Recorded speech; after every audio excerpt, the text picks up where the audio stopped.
qui est frappant quand on essaye de s'intéresser à votre œuvre, c'est que vous avez publié une soixantaine de recueils, quelque chose comme ça. On ne sait même peut-être pas si c'est 60 plus ou moins, enfin environ 60. Mais je me suis demandé justement, est-ce qu'il existe une bibliographie des bouquins, des recueils de Werner Lambercy? Alors, Est-ce que cette œuvre existe? ça commence. La seule chose, c'est qu'effectivement, je ne sais pas moi-même exactement combien, car je n'en ai jamais tenu le registre ni le compte. Ensuite, ça a été une dispersion totale parce que, pour des raisons dont je peux donner maintenant, fort tard dans ma vie, les raisons profondes, j'ai choisi de me laisser éditer par des gens qui me demandaient. J'ai donc cette fortune et cette infortune à la fois de n'avoir jamais envoyé un manuscrit chez un éditeur. C'est quoi une vie?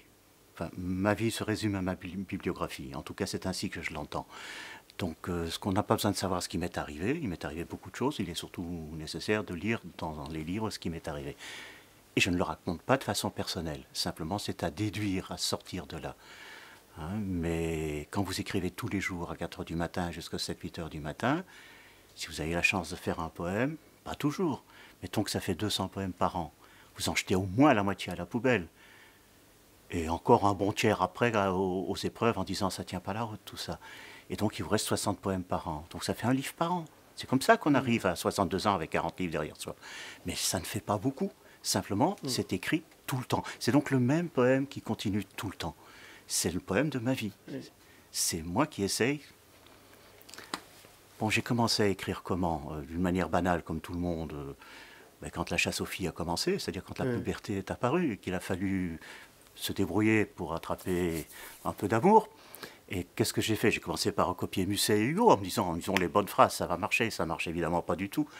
Donc je me suis dit, bon, tant qu'à faire, autant les écrire moi-même. Et j'ai commencé à écrire. Et ça ne marche pas plus, hein, ça ne marche pas du tout non plus. Tout le monde s'en fout. Mais entre-temps, on a rencontré l'écriture.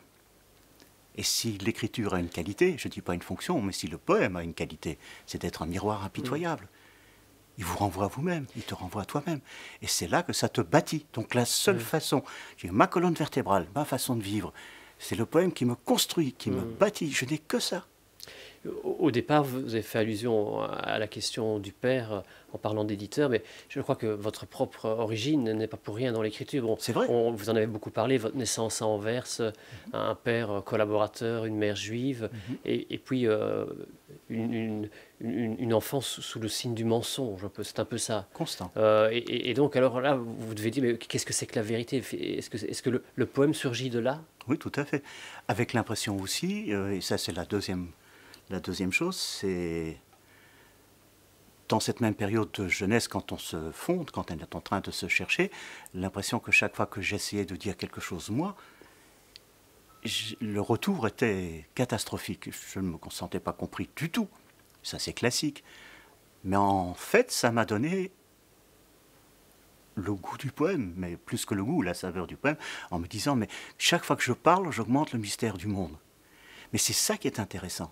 C'est pas de l'expliquer. Au fur et à mesure que j'augmente le mystère du monde et mon propre mystère, je lui fais rejoindre des mystères plus grands, vers des univers plus larges, etc. Et en même temps, je suis dans un processus de résistance, je suis dans un processus de révolution véritable, parce que au plus le mystère est grand, au moins quelqu'un peut s'en emparer.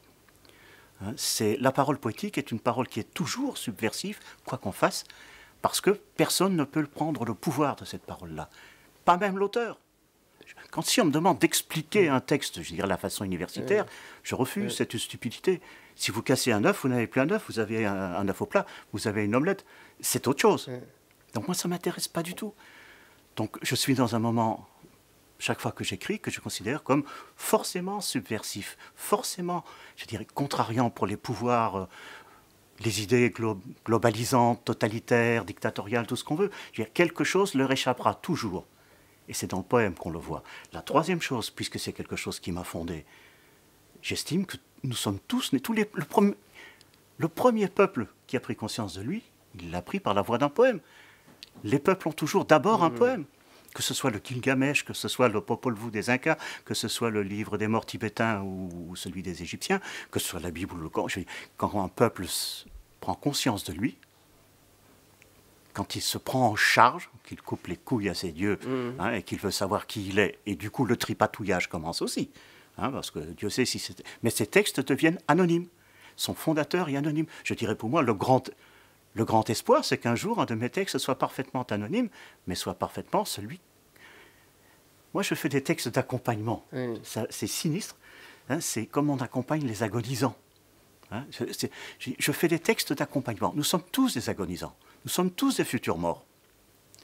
Et je fais des textes pour qu'on puisse vivre avec le monde. Hein, pour qu'un rapport de force devienne un rapport d'amour. Et ça, je peux m'en expliquer plus tard aussi. Mais je veux dire, ce sont des textes qui, quelque part, sont ritualisés. Je choisis mon temps. La flèche du temps, Prigogine a raison, ne revient jamais en arrière. Elle file. Et ça change tout le temps. En revanche, il est un temps que je décrète. C'est le temps rituel, le temps cyclique. Ça, c'est un temps mystique. La mystique n'a rien à voir avec la religion. Hein. C'est un état, simplement, hein, de communion avec l'absolu, pas l'absolu, l'univers. On est un. Donc, quelque part, j'établis mon temps et je ritualise. Je dis, maintenant, je suis là. Un temps commence, qui est le mien. Je commence à écrire. Et puis, ça finit. Et je retourne à un temps, je dirais, profane. Bon, le mot n'est pas très juste, hein, mais à un temps profane. Donc, ce sont des textes qui, pour moi, dédouanent la réalité, permettent de vivre et accompagnent les gens. Et ce que je vois, effectivement, ce ne sont jamais les critiques qui m'écrivent après la sortie d'un recueil. Ce sont bien sûr les amis, ça va de soi.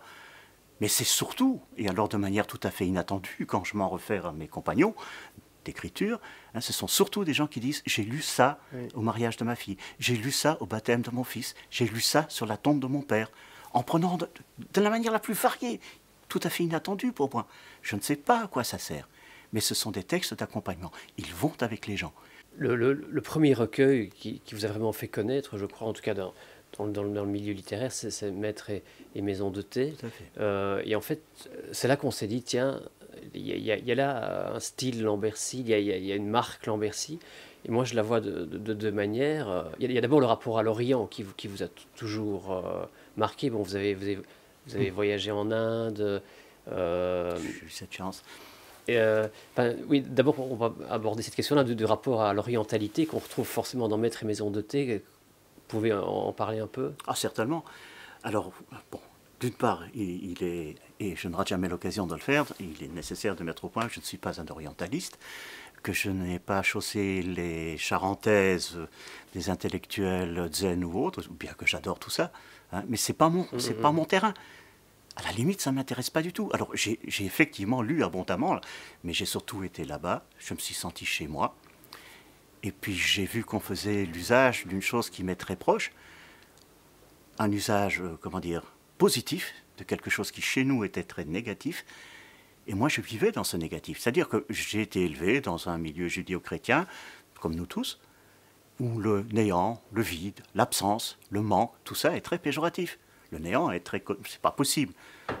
J'ai même mon fils qui a 11 ans va me dire « mais moi je n'accepte pas d'être arrivé ici sur Terre et de n'être venu pour rien. Le néant est inacceptable. » En Orient, en général, grosso modo, vu de l'Inde au Japon, ça n'a rien de péjoratif. Le néant, c'est le néant, le vide, c'est le vide. Le néant va avec l'existence, le mensonge va avec la vérité, ça m'allait très bien. Moi, je vivais ça tous les jours. Hein, vous découvrez un gros mensonge, vous savez qu'il y a une vérité, vous découvrez... Donc c'est une pensée qui n'est pas binaire, qui n'est voilà, pas l'un ou l'autre, c'est voilà. l'un et l'autre. Et en même temps, je suis né, baigné par toutes sortes de théories qui me sont familières sans que j'en sois un spécialiste, mais qui rejoignaient la grande pensée orientale, hein, les Upanishads, etc. C'est les premières tentatives de physique quantique, qui sont une chose qui me fascine, qui sont, je crois, le gros événement du siècle, où nous avons une nouvelle vision, totalement nouvelle de tout ce qu'est le monde. Et quand je dis totalement nouvelle, ça n'est pas tout à fait vrai, c'est bel et bien inscrit dans les Upanishads. La théorie quantique, qui fait, comme dit Prigogine, que c'est la fin des certitudes aujourd'hui, que vous n'avez jamais le tout, que vous avez ceci, mais alors vous ne pouvez pas avoir ça, que vous avez la masse et pas la vitesse et pas la masse, c'est à choisir, et que de toute façon, celui qui observe change l'objet observé rien qu'en l'observant. Et que de la rencontre de l'observé et de l'observant naît une troisième chose, qui est ce que Niculescu Basarab appelle le tiers secrètement inclus. Cette sorte d'énergie qui maintenant vient s'ajouter aux trois grandes énergies fondamentales que tous les physiciens avaient acceptées. Elle est encore très mystérieuse, on ne sait pas ce que c'est, moi je l'appelle le poème. C'est le ciment de l'ensemble. Et pour revenir à Maître Maison de thé, qu'est-ce que c'est? C'est scrupuleusement la cérémonie du thé zen, très formaliste, y compris dans les objets, y compris dans l'architecture, y compris dans les gestes et ce qu'on en attend, et du décryptage quasiment codifié. Donc tout est codifié.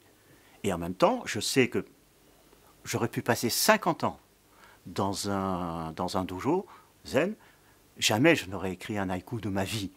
C'est une tricherie, c'est une menterie. Je n'aurais jamais senti la profondeur de ce qu'est la cérémonie du thé pour quelqu'un qui est né avec ça. Donc je ne triche pas. Qu'est-ce que j'en ai fait? Je dis, au fond, toute cette cérémonie, c'est quoi? C'est la rencontre au sommet entre quelqu'un qui invite et quelqu'un qui vient à cette invitation. Et cette invitation, c'est cette rencontre au sommet qui donne quelque chose, qui est la rencontre. Moi je dis, quelqu'un écrit, quelqu'un lit, tous les deux se donner rendez-vous. La rencontre, c'est le livre. C'est la rencontre sublime, superbe. En même temps, l'Orient, avec cette absence de binarité, avec cette absence d'exclusion, avec cette façon de vivre les choses dans le réel, hein, vraiment le contexte des choses, la force des choses. Ça, c'est important aussi. Les grandes spéculations théoriques, non. Hein, on vit le réel. Et là, le zen était une bonne école, hein, surtout le zen japonais, mais c'était une bonne école. Voilà, c'est ça. Oui, mais alors, ce qui est aussi frappant dans Maître et Maison de thé, et qu'on retrouvera finalement dans tous les recueils qui vont suivre, c'est quand même une forme qui est, on peut appeler ça la forme courte. Moi, je la verrais plutôt comme une forme où le blanc a presque autant d'importance que ce qui est écrit. C'est-à-dire qu'il y a un sens de l'ellipse. Le lecteur il y a le début, il y a la fin, il n'y a pas le milieu. Et alors le lecteur est là et il doit y trouver sa place. Et cette forme-là, c'est vraiment la forme. Je ne sais pas si elle a été, si je puis dire, inaugurée avec Maître et Maison de thé, mais on la trouve dans tous les recueils de Werner Lambertier. Elle n'a pas été inaugurée. Disons que c'est là qu'elle est devenue plus évidente, plus apparente. Mais c'est un fait que, oui, c'est exactement ça. Moi, je ne veux ni court ni bref, c'est pas ça le problème. La poésie brève, ça ne me dit rien, la poésie courte. Non, c'est condensé. Parce que quand on condense au maximum, c'est là qu'on donne l'explosion. Hein. L'explosion est d'autant plus forte que vous condensez quelque chose. Et le blanc, c'est le condensateur. Et le texte, c'est ce qui va exploser. Et personne n'est maître d'une explosion. Enfin, c'est une image. On peut maîtriser les explosions. Mais je veux dire, personne ne sait deviner vraiment ce qui va exploser, ni combien de choses vont exploser. Donc le blanc est le condensateur, est la force qui appuie sur le texte, et le texte est ce qui va vous sauter à la figure. On a l'impression plutôt d'une retenue, c'est-à-dire que oui. Moi j'ai pas tellement le sentiment d'une explosion avec Maître et Maison de thé, j'ai plutôt l'impression de quelque chose où la retenue, où on est plus dans le rituel, dans quelque chose où le non-dit a presque plus d'importance que le dit. Oui, non, c'est comme dans le rituel. J'attends le travail du lecteur, mais je maintiens l'explosion parce que Beauchot a dit de moi que finalement tout ce que j'avais écrit en tant que poète, c'était d'abord de la colère. Et c'est vrai que c'est une colère profonde, mais c'est pas de la gesticulation. Je veux dire, je déteste la poésie slogan, la poésie, je dirais, j'allais presque dire comme l'ancien Premier ministre français, politicienne, etc. Je veux dire, la gesticulation ne m'intéresse pas. C'est la vraie colère, hein, celle qui fait que quand vous avez lu un texte, vous n'êtes plus après comme vous étiez avant. Sinon, je ne vois pas l'intérêt de lire un texte. Mais ça, c'est le propre de l'art en général, oui, le rapport à l'œuvre d'art. Non, mais tout à fait. Malheureusement, on n'assiste pas assez souvent à la réalité de cette chose. Enfin, on fait beaucoup de gesticulations. Et justement, ce qui est propre à la poésie, peut-être, vous en avez parlé aussi, c'est cette idée de saisir l'instant. Parce qu'en fait, vous êtes là devant votre feuille à 4 h du matin, comme vous l'avez dit, et puis alors, tout d'un coup surgit le poème, c'est quand même très bizarre. Donc il y a un moment donné où il y a une rencontre entre finalement un texte et puis vous qui le portez. Voilà, tout ce que je peux ambitionner, c'est d'être prêt. Hein, de faire le moins obstacle possible, comme disait un musicien indien, entre la musique et l'instrument. Hein, il ne faut pas que je sois un obstacle. Donc je m'efface. Et dans la plupart de mes textes, je m'efface, sauf qu'on sent bien qu'il y a un parleur quelque part, hein, qui dit sa colère, qui dit son amour, qui dit sa passion. Mais enfin, on fait le moins obstacle possible. On ne peut pas donner rendez-vous. C'est Krishnamurti qui dit ça, on revient à l'Orient, mais j'aime bien cette phrase quand même, c'est Krishnamurti qui dit on ne peut pas donner rendez-vous au vent, mais on peut toujours laisser la fenêtre ouverte.